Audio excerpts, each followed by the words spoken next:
പിതാവിൻ്റെയും പുത്രൻ്റെയും പരിശുദ്ധാത്മാവിൻ്റെയും നാമത്തിലാണ്. എൻ്റെ പ്രിയപ്പെട്ട സഹോദരങ്ങളെ, നല്ല പ്രഭാതത്തെയും നല്ല ദിവസത്തെയും ഓർത്ത് നല്ല ദൈവത്തിന് നമുക്ക് നന്ദി പറയാം. ഈ ദിവസം കൂടി ജീവിച്ചിരിക്കുവാനും ബോധത്തോടെ ഉണരുവാനും സത്യസന്ധരായി ജീവിക്കുവാനും ദൈവം ഈ ദിവസം അനുവദിച്ചിരിക്കുന്നു. ആ തിരിച്ചറിവ് നമുക്കുണ്ടാകട്ടെ. ഒരു കള്ളം പറയാതെ, ഒരു വഞ്ചന പറയാതെ ജീവിക്കാനായിട്ട് ഈ ദിവസം ദൈവം നൽകിയിരിക്കുന്നു എന്ന തിരിച്ചറിവ് നമുക്കുണ്ടാകട്ടെ. ഇന്ന് വളരെ വേദനയോടുകൂടി ഒരു കാര്യം പറയട്ടെ. പമ്പ്ളാനി പിതാവ് പറഞ്ഞിരിക്കുന്നത് ഇതാ, മാർപ്പാപ്പ കള്ള ഒത്തിരി പറഞ്ഞിട്ടുണ്ടെന്ന്. പല കാര്യങ്ങളിലും മാർപ്പാപ്പ പറഞ്ഞതൊക്കെ കള്ളത്തരമാണെന്ന് ഇന്ന് അദ്ദേഹം പറയുക. കാരണം മാർപ്പാപ്പ എറണാകുളം അങ്കമാലി അതിരൂപതക്കാരോട് വീഡിയോയിലൂടെ സംസാരിച്ചതിൻ്റെ അർത്ഥം ഇതാണ് എന്ന് പറഞ്ഞുകൊണ്ടാണ്. എങ്ങനെയെങ്കിലും ഇതൊന്ന് നേരെയാക്കി എടുക്കണം. എത്ര മാർപ്പാപ്പ ഇങ്ങനെയാണ് പറഞ്ഞത്, സമവായത്തിലൂടെയാണെങ്കിലും വഴിവിട്ട തരത്തിലാണെങ്കിലും വിഭജനമുണ്ടാകരുത്. പമ്പ്ളാനി പിതാവേ, അങ്ങേക്കൊരു ക്യാൻസർ വന്നാൽ അങ്ങയുടെ ഒരു അവയവം മുറിച്ച് മാറ്റണമെന്ന് വൈദ്യശാസ്ത്രം പറഞ്ഞാൽ അങ്ങ് അയ്യോ ഇതെൻ്റെ ആണ്, ജനിച്ചപ്പോൾ മുതൽ കൂടെ ഉണ്ടായിരുന്നതാണ്, ഇപ്പോൾ ഇത് മുറിച്ച് മാറ്റാൻ പറ്റുകയില്ല, അങ്ങനെ അങ്ങ് പറയുമോ? പറയത്തില്ല. കാരണം അത് ജീവന് ഭീഷണിയായിട്ട് വരും. ഇതുപോലെ തന്നെ സഭയിലുണ്ടായിരിക്കുന്ന ഈ പ്രശ്നങ്ങളെ ഇന്ന് ഊതിപ്പെരിപ്പിക്കുന്നതും ഏറ്റവും വലിയ വിമതനായി നിൽക്കുന്നതും അങ്ങാണ്. ഈ കള്ളം പറയുന്നവരെ പറ്റി ദൈവവചനം പറയുന്നു ഇങ്ങനൊരു കാര്യം: സാത്താൻ നുണയനും നുണയുടെ പിതാവുമാണ്. നുണ പറയുക മാത്രമല്ല, അതിൻ്റെ അപ്പനായി ജീവിക്കുന്നവനാണ് സാത്താൻ, നുണയുടെ അപ്പൻ. അങ്ങപ്പോൾ അങ്ങനെയാണെങ്കിൽ അങ്ങ് നുണ പറയുന്ന ഒരു പിതാവായിട്ട് ഇങ്ങനെ ഇരിക്കുമ്പോൾ അങ്ങക്ക് ഈ പേര് ചേരുവോ? അങ്ങക്ക് ഈ പേര് മതിയോ? പിതാവിനെ മാർപ്പാപ്പയെ അനുസരിക്കാത്ത, മാർപ്പാപ്പ പറയുന്ന കാര്യം ചെയ്യാത്ത, മാർപ്പാപ്പ പറയുന്ന കാര്യങ്ങളെയെല്ലാം വളച്ചൊടിക്കുന്ന ഒരു നുണയനായി വേണോ? കൊള്ളാം, നല്ലതാ. പണ്ട് അങ്ങൊരു വല്ലാത്ത നുണ പറഞ്ഞു. എനിക്കത് ഒത്തിരി ചങ്കുവേദന തോന്നിയതാണ്. എറണാകുളത്തെ വൈദികരെയൊക്കെ എനിക്കറിയാം, അവരെല്ലാം വലിയ വിശുദ്ധരാണ്. ഇത്രയും വലിയ കള്ളം അങ്ങ് ജീവിതത്തിൽ വേറെ പറഞ്ഞു കാണുകയില്ല. അതിൻ്റെ ബാക്കി പത്രമാണ് അങ്ങ് ഇന്ന് പറഞ്ഞുകൊണ്ടിരിക്കുന്നത്. മറ്റൊരു കാര്യം ഞാനൊന്ന് ചോദിക്കട്ടെ മറ്റുള്ള പിതാക്കന്മാരോട്, നിങ്ങളൊക്കെ പൊട്ടന്മാരാണോ? മറ്റുള്ള പിതാക്കന്മാരെല്ലാം പൊട്ടന്മാരാണോ? 50 എണ്ണമുണ്ട് സഭയെ നയിക്കാനാണെന്നും പറഞ്ഞിരിക്കുന്നു. ഒരു ഭാഗം നശിച്ച് ചീഞ്ഞ് താന്നു പോകുന്നു കുറേ ആത്മാക്കളും, അത് ജീവനുള്ള ആത്മാക്കളെ കൂടെ നാശത്തിലേക്ക് കൊണ്ടുപോകുന്നു. എന്നിട്ട് ഇതൊന്നും കാണുന്നില്ല, മിണ്ടുന്നില്ല. നിങ്ങൾക്ക് ആർക്കാണ് വേണ്ടതെങ്കിൽ ഈ മുതൽ നിങ്ങൾ എടുത്തുകൊണ്ട് പോവും. ഈ ആത്മാക്കളെ കൊണ്ടുപോകാൻ അനുവദിക്കാതെ. ലോകം മുഴുവൻ നേടിയാലും നിൻ്റെ ആത്മാവ് നഷ്ടപ്പെട്ടാലെന്നാണ് കർത്താവ് പറഞ്ഞത്. അങ്ങനെയാണെങ്കിൽ ഈ ആത്മനാശത്തിൻ്റെ വഴിയൊരുക്കുന്ന ഈ ജീവിതങ്ങളെ ഒഴിവാക്കരുതോ? 3-4 കള്ളപ്പിതാക്കന്മാരുണ്ട്. സത്യം അത് തന്നെയാണ് അതിനർത്ഥം.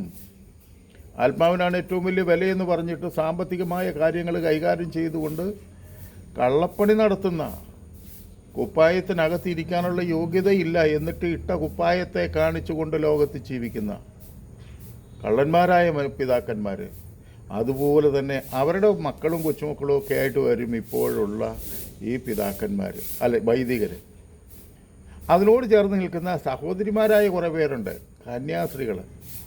ദൈവനിഷേധികളായി ജീവിക്കുന്നവരെ വിടില്ല. ഓർമ്മയിലിരിക്കട്ടെ, ഇങ്ങനെയൊക്കെ പറയാനായിട്ട് നല്ല തൻ്റെ ഇടം ഉണ്ടെന്നേ. ഞങ്ങൾക്ക് നിങ്ങളെ പേടിയില്ലല്ലോ, കാരണം നിങ്ങൾ വഴിവിട്ട് പോവുക. ഈ വഴിവിട്ട് പോകണം നിങ്ങളെ ഞങ്ങൾ എങ്ങനെ പിൻചൊല്ലും? നിങ്ങൾക്കെതിരെ സംസാരിപ്പിക്കുന്നത് നിങ്ങൾ തന്നെയാണ്, ഒരു സംശയവും വേണ്ട. മാർപ്പാപ്പ മരിച്ചു, മാർപ്പാപ്പയുടെ കബറടക്കം കഴിഞ്ഞിട്ടില്ല. എനിക്കറിയാവുന്ന ഒരു കുടുംബത്തെ ഒരു സംഭവം ഞാൻ പറയാം. അപ്പൻ രോഗിയായിട്ട് ആശുപത്രി കിടക്കുന്നു. ഏതാനും മക്കൾ അപ്പനെ നോക്കിക്കൊണ്ട് ആശുപത്രി നിൽക്കുന്നു. ഒരു മകൻ വീട്ടിലുണ്ട്. അപ്പോൾ വീട്ടിൽ കുറച്ച് സാമ്പത്തിക കാര്യങ്ങളെല്ലാം കൂടെ പെട്ടിക്കകത്ത്, പഴയ കാലമായതുകൊണ്ട് അതൊരു അറയൊക്കെ ഉള്ളൊരു പെരയാണ്. അതിൻ്റെ അറയ്ക്ക് ഉള്ളിലെ പെട്ടിയിൽ വല്യപ്പൻ സൂക്ഷിച്ചിട്ടുണ്ട്. ഇന്നത്തെ കണക്ക് ബാങ്കിലൊന്നും കിട്ടുന്ന കാലമല്ല. ആ സൂക്ഷിച്ചിരിക്കുന്ന കാശ് അതിനകത്തുണ്ടെന്ന് വീട്ടിലുള്ള മകനറിയാം. അപ്പൻ മരിച്ചു എന്ന് കേട്ടപ്പോൾ ആദ്യം ഈ വീട്ടിൽ നിന്ന് മകൻ ചെയ്തത് ആ നിലവറ തുറന്ന് കിട്ടാവുന്ന അങ്ങ് എടുത്തുകൊണ്ട് പോകുമായിരുന്നു. പക്ഷേ ആരും അറിഞ്ഞില്ല, മക്കൾ മറ്റുള്ളവരാരും അറിഞ്ഞില്ല. പക്ഷെ കണ്ട ആളുണ്ടായിരുന്നു. ഇതുപോലെയാണ് മാർപ്പാപ്പ മരിച്ചു. അപ്പോൾ മാർപ്പാപ്പ പറഞ്ഞതിൽ ഒത്തിരി കള്ളത്തരമായി, ഇതൊന്നും സത്യമല്ലെന്നാണ് പാമ്പ്ളാനി പിതാവ് പറയുന്നു. പാമ്പ്ളാനി പിതാവ് പറയുന്ന വാക്കുകൾക്ക് മുൻപിൽ മിണ്ടാതെ നിൽക്കുന്ന മറ്റു പിതാക്കന്മാരെ നിങ്ങൾ ഇതിൽ പങ്കുപറ്റുകയാണ്, ഈ പാപത്തിൽ പങ്കുപറ്റുകയാണ്. ഇത് ചങ്കുവേദന ഉണ്ടാക്കുന്ന കാര്യമാണ്. ഇത് ഞങ്ങളുടെ ചങ്കുവേദന ഉണ്ടാക്കുന്ന കാര്യമാണ്. അതുകൊണ്ട് നിത്യനാശത്തിലേക്ക് ദൈവജനത്തെ കൊണ്ടുപോകാതിരിക്കാൻ ബലിയാകണമെങ്കിൽ ബലിയാകാനുള്ള മനസ്സെന്ന് നിങ്ങൾ ഞങ്ങളോട് പറഞ്ഞിട്ട് കള്ളപ്പണി ചെയ്യുന്നു. അതോ ഈ സാത്താൻ, നുണ പറയുന്ന സാത്താൻ്റെ മക്കളും കൊച്ചുമക്കളും ഒക്കെ ആയിട്ട് ജീവിക്കാനാണോ? ഞങ്ങളാ വഴിക്കില്ല കേട്ടോ. ഇനി ജീവിതത്തിൽ ഒരിക്കലും ഇടവക ദേവാലയത്തിൽ പോകാൻ പറ്റിയില്ലെങ്കിലും ഈ അനുസരണക്കേടിൻ്റെ ബലിയെ ജീവിതത്തിൽ ഒരിക്കലും അനുസരിക്കില്ല, അംഗീകരിക്കില്ല. കാരണം ഈ ലോകത്തെ ഏതായാലും ജീവിതം തീരും. ഇഷ്ടം പോലെ കഷ്ടപ്പാടും ദുരിതമൊക്കെ ഉണ്ട്, എല്ലാ തരത്തിലുമുള്ള കഷ്ടതയുണ്ട്. അതിനകത്തൂടെ നീന്തി കയറി പോകുന്നത്. ഇനി ഇത് കഴിഞ്ഞിട്ട് നിങ്ങളുടെ പുറകെ വന്നിട്ട് നരകത്തിൽ പോകാനായിട്ട് ഇഷ്ടമില്ല. അതുകൊണ്ട് നരകം ഞങ്ങൾക്ക് വേണ്ട, വേണ്ടവരൊക്കെ എടുക്കാം നിങ്ങൾക്ക്.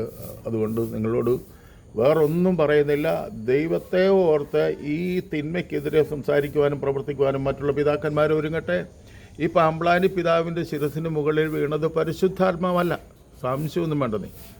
കാരണം ഇതിപ്പോൾ ഒരു രാഷ്ട്രീയക്കാരനെ പോലെ നിന്നുകൊണ്ട് വലിയ കാര്യം സാധിക്കാൻ വാതോരാതെ വർത്തമാനം പറയുന്ന ഒരു കള്ളം പറയുന്ന ഒരു പിതാവ്, അതിനപ്പുറത്ത് വേറൊന്നുമില്ല. അദ്ദേഹത്തിൽ പ്രവർത്തിക്കുന്ന ദൈവാത്മാവ് അല്ലാന്ന് 100% ഉറപ്പ്. ഫലത്തിൽ നിന്ന് വൃക്ഷത്തെ തിരിച്ചറിയാമെങ്കിൽ, അധരം തുറന്നാൽ വഞ്ചന മാത്രം പുറത്തു വരുമെങ്കിൽ ഉറപ്പ് അത് ദൈവികമല്ല എന്ന് 100% ഉറപ്പാണ്. ഉറപ്പുള്ളത് കൊണ്ടാണ് ഞാൻ ഈ മെസ്സേജ് ഇടുന്നത്. ഏതായാലും ശക്തമായി പ്രാർത്ഥിക്കുക. ഇടവകകളിൽ കൂട്ടായ്മ കൂടിക്കൊണ്ട് ഇടവക വൈദികരെ പരിശുദ്ധ കുർബാനയ്ക്ക് വേണ്ടി നിർബന്ധിക്കുക. ദൈവത്തിൻ്റെ പരിശുദ്ധാത്മാവ് എന്നെയും നിങ്ങളെ സഹായിക്കട്ടെ. എല്ലാത്തരം നന്മകളും എല്ലാവർക്കും ആശംസിക്കുന്നു. ഈ ദിവസത്തിൻ്റെ എല്ലാ ദൈവാനുഗ്രഹങ്ങളും ആശംസിക്കുന്നു. ആമേൻ. ഒന്ന് ഷെയർ ചെയ്ത് സഹായിക്കണം. ഇത് ഒന്ന് ചെല്ലട്ടെ. അത് എൻ്റെ പേരോ പ്രശസ്തിയോ വലിപ്പമോ പറയാനല്ല. കള്ളം കണ്ടാൽ കള്ളമാണെന്ന് തിരിച്ചറിയുന്ന പാവപ്പെട്ട ദൈവജനം കൂടെ ഉണ്ടെന്ന് എല്ലാവരും ഒന്ന് അറിയട്ടെ. ആമേൻ.